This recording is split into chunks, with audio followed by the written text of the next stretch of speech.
Scientists sent machines deeper into the ocean than any human could ever go. They expected darkness, silence, nothing much happening down there. But what they found instead made them pause, double-check their data, and sit quietly for a moment.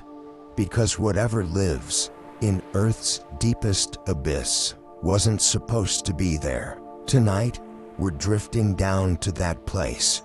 Hello there, and welcome to Science Fiction Stories for Sleep. This is a slow space, a calm place, where science stories are told gently, so your mind can unwind and your body can rest. And if this calm science story is helping you slow down, feel free to subscribe to Science Fiction Stories for Sleep for new episodes every day. And if you're still listening right now, just type yes in the comments so we know you're here with us. Now, get comfortable. Far below the surface of the ocean, past the reach of sunlight, past where waves lose their memory, there is a place the ocean keeps mostly to itself, the deepest abyss. Down here, pressure becomes unreal. Enough weight to crush steel, enough darkness to erase direction. And yet, this is where scientists decided to look closer. Not out of fear, not out of thrill, but curiosity. They lowered cameras, sensors, and robotic explorers, inch by inch, mile by mile, into waters no human body could survive. At first, everything felt exactly as expected. Blackness, cold, stillness, the kind of quiet that feels heavy, like the ocean is holding its breath. The temperature hovered just above freezing. The pressure climbed higher than anything on land. Every rule of life, as we know it, said nothing complex should be moving here. And for a while, nothing did. The machines drifted slowly, their lights cutting narrow tunnels through the dark. Sediment rested untouched. The seafloor looked ancient, unchanged for millions of years. Scientists watching from the surface felt calm, reassured. Everything made sense. Then something moved. Not fast, not dramatic, just enough to make them lean closer to their screens. At first, they thought it was debris, a shadow, a trick of the light. But it moved again. Deliberate, measured, alive. Down here, life doesn't rush. It can't afford to. Every movement costs energy. Every decision matters. What appeared on those screens wasn't just surviving. It was adapted perfectly. Creatures without eyes, bodies soft enough to handle crushing pressure. Bioluminescent glows, pulsing gently, like slow breathing. Scientists hadn't expected this. Not here. Not at this depth. Life was breaking the rules, and that realization changed everything. As you listen, you might notice your breathing slowing. That's okay. The ocean has that effect. It pulls everything into a slower rhythm. Your shoulders may feel heavier now, your jaw looser, your thoughts drifting like silt in deep water. There's nowhere to go. Nothing to decide, just listening and sinking gently. As the machines drifted deeper, the ocean grew quieter, not just in sound, but in feeling. Up near the surface, water is always moving. Currents push, waves roll. Energy never really stops. But down here, the abyss feels settled. Like the ocean made up its mind a long time ago and hasn't felt the need to change since. The lights from the submersible moved slowly across the seafloor. Dust rose gently, then settled again. Nothing rushed. That's when scientists noticed something else. The life down here wasn't struggling. It wasn't barely hanging on. It was comfortable. Creatures moved with calm purpose. No panic, no wasted motion. Some floated, barely touching the ground, as if gravity itself felt lighter down here. Others rested completely still, blending into the darkness so perfectly they were almost invisible until they chose to move. This kind of life wasn't supposed to exist, at least not according to the old rules. Down here, there is no sunlight, no plants, no photosynthesis. So where does the energy come from? The answer surprised everyone. Instead of sunlight, life here runs on chemistry. Tiny organisms live near cracks in the Earth's crust, where heat and minerals leak out slowly. These places are called hydrothermal vents. They don't look dramatic. No explosions, no rushing lava, just warm water rising gently, carrying chemicals from deep inside the planet. And somehow, life figured out how to use it. Bacteria turn these chemicals into energy. Small creatures feed on the bacteria. Larger creatures feed on them. A whole food chain built without the sun. Scientists didn't expect this, not at this scale, not this organized. It meant life didn't just adapt to Earth. It adapted to possibility. As you listen, you might feel your thoughts drifting. That's okay. The abyss doesn't ask for focus. It invites letting go. Some of the creatures down here glow softly, not bright, not flashy, just a gentle pulse of light. Bioluminescence. A slow glow used to communicate, to attract, or sometimes just to exist. The light moves like breathing. On, off, on again. Your eyes don't have to imagine every detail. You can let the picture stay blurry. Down here, clarity isn't important. Calm is. The pressure at this depth is enormous, enough to crush metal like paper, and yet these creatures feel no stress from it. Their bodies are soft, flexible, designed to flow with the pressure instead of fighting it. There's a lesson in that. Nothing down here resists the environment. Nothing tenses up. Everything adapts and relaxes into place. You might notice your shoulders softening now, your breathing slowing, your body doing what it knows how to do. Sleep doesn't come from effort, it comes from permission. Scientists watching from the surface noticed another strange detail. The deeper the machines went, the calmer everything seemed. Fewer sudden movements, fewer sharp edges. Life down here feels unbothered, unrushed, almost peaceful. The abyss isn't empty, it's quiet, and quiet doesn't mean nothing is happening. It means everything is happening at the right pace.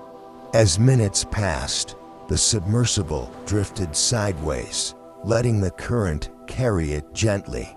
No steering, no resistance, just floating. You can do the same now. Let the surface beneath you hold your weight. Let gravity do its thing. There's nowhere to go, nothing to solve. The ocean has been doing this for millions of years. Slow, steady, unbothered, and for this moment, you're moving at its pace. As the descent continued, scientists began to realize something quietly remarkable. The deeper the machines traveled, the simpler everything became. Not empty, just uncomplicated. Up on the surface, life is busy, loud, always reacting. Down here, nothing reacts quickly. There's no sudden danger, no fast predators, no surprises. Everything moves slowly because it can afford to. Time itself feels different in the abyss. Biologically speaking, many deep-sea creatures age slowly. Some live for centuries. Others may live far longer.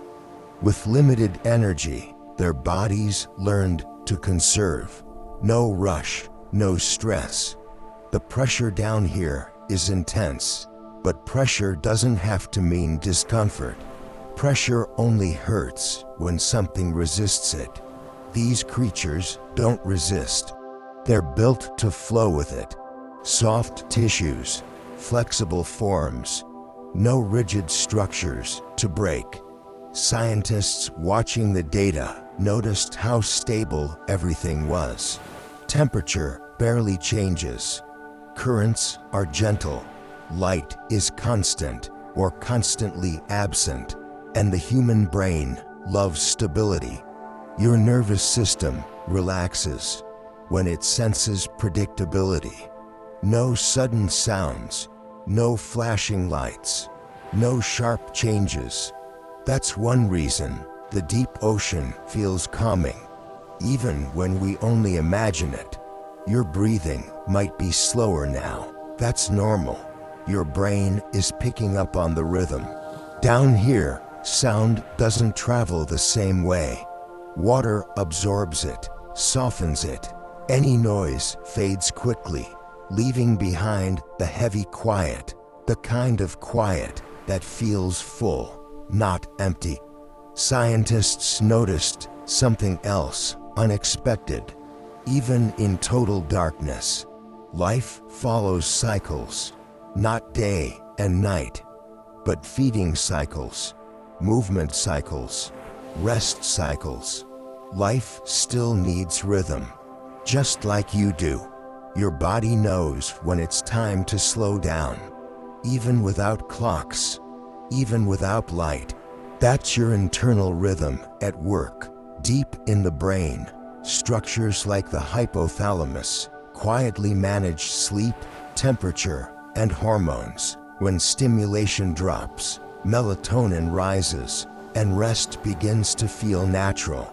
The abyss offers constant low stimulation. No alerts, no screens, no expectations, just steady darkness and gentle motion. Some scientists believe this is why humans feel drawn to deep water, not because of fear, but because it reminds the brain of a place without demands. The machines drifted near a deep trench where the seafloor drops away suddenly. Depth increases, pressure rises. Still, life continues. Small creatures rest in the sediment, barely moving. Larger ones pass slowly overhead, unbothered by the presence of light. Nothing startles easily down here. Startle takes energy. Energy is precious. Your thoughts may feel farther apart now, less urgent. That's okay. You don't need to hold on to them. Let them drift like particles in deep water, slowly settling, one by one. The deeper the machines went, the more scientists understood. Life doesn't need chaos. It needs balance, and balance creates calm. Your body is finding that balance now. Breathing steady, heart rate low, muscles loose. The abyss doesn't demand attention. It simply exists, and that's enough. Now, the descent slows, not because the ocean ends, but because there's no need to go any deeper. The machines hover quietly in the water, their lights dimmed, their movement minimal. Down here, even stillness feels alive. The abyss isn't empty, it's complete. Scientists watching from far above stop taking notes. Not because there's nothing left to learn, but because some moments don't ask to be measured. They ask to be experienced. And even through screens and data, they can feel it. The calm, the deep, steady, quiet, the kind that settles into the chest and softens the mind. You might notice now that your breathing has found its own pace, in and out. No effort, no counting, just natural rhythm. That's your nervous system settling, switching from alert mode to rest mode. Your body knows this transition well. It's done it every night of your life. Down in the abyss, nothing rushes sleep. Creatures rest when energy runs low. They don't fight it, they don't delay it, they simply slow down. Some rest for hours, some for days. There's no urgency here, no pressure to wake up early, no schedule to meet, just long stretches of quiet existence. The pressure that once felt overwhelming now feels supportive, like being gently held in place. The ocean isn't pushing down anymore. It's holding steady. You might imagine yourself floating here, not sinking, not rising, just suspended, weightless, safe. Your muscles loosen further, your hands feel warm and heavy, your jaw relaxes. Thoughts blur at the edges. They don't disappear, they soften, like distant lights fading behind a fogged window. Scientists eventually begin the slow ascent, not because the abyss is dangerous, but because there's nothing left to disturb. The machines rise gradually, leaving the deep ocean exactly as they found it, quiet, balanced, at ease. And the abyss doesn't react. It doesn't notice.